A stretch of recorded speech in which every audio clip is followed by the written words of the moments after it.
Slaves to God and to righteousness. Today's service is based on the Bible reading from Paul's letter to the church in Rome, and is all about being a slave to God and a slave to righteousness. The Christians in Rome would have been very familiar with slaves.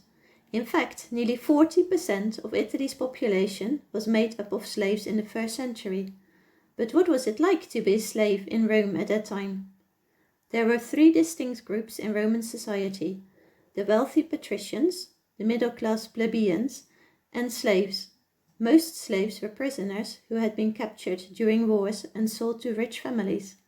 Slaves could be men, women, boys and girls. You were owned by your master, and most slaves had no rights and were treated badly. If you were a slave, you had to work really hard.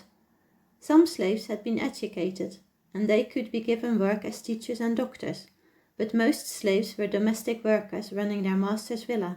If you were one of these slaves, you would get up really early and start the hypocaust to warm up the villa. You would clean, wash clothes, work in the kitchen, prepare and serve meals, help to bathe and dress your master, and run errands. If you were really unlucky, you could end up working in the mines, mills and fields. That was back-breaking work. You might be trained as a gladiator and have to fight to the death for the entertainment of the Romans. If you were a slave, you generally had no freedoms, you did not earn any money, and life was hard. Only if you were lucky, you might get a little money, more like a tip, for your hard work, which you could save up. Eventually, you might be able to buy your freedom for a sum agreed by your master.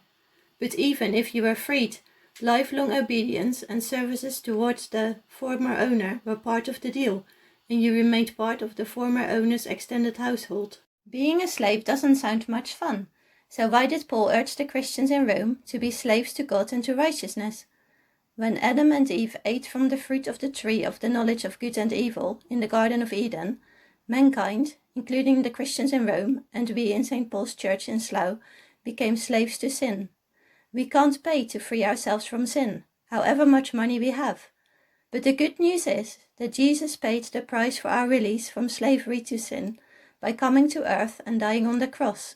This means that God is now our friend and we belong to his household. We will want to follow the example of Jesus by leading good and righteous lives. God is a good master, not like the brutal Roman slave masters, so being a slave to God is a very good thing. So let's be slaves, not like Roman slaves, but as God's slaves, grateful for all that God has done for us through the death of Jesus, and willing to serve God by pleasing him in all we do.